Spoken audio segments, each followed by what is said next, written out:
Слатина, брато, има много момчета. Какво да ти кажа, крият гадни кашета. Идваш тука, ще си патиш отново, завиваш. Какво да ти кажа, опашка, бързо подвиваш. Нямаше смисъл жена ти пак да отвличаш, защото много гаден трак отново пак ще събличаш. И няма смисъл, защото не си на нашото ниво. Какво да ти кажа, ти си малко лайно.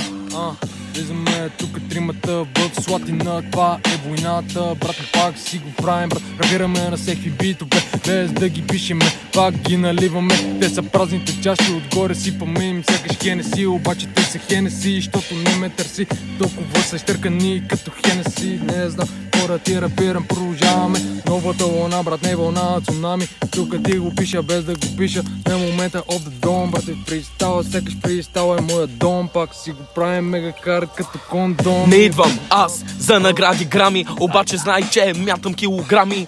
Идваме и ще ядете шибаните салами, така че не дейте по-добре да правите драми. Аз съм MC София, гласът на градът, гласът, който ще го вкара на жена ти в газът, гласът, който не взима през носът, а всеки ден тренира и пак ще ги разбива. Тука съм, братле, отново в квартала и знай, че всичко дето говоря е за бала, защото ще те видя в шибаната зала и знай, че изпълням с 6-4 импала.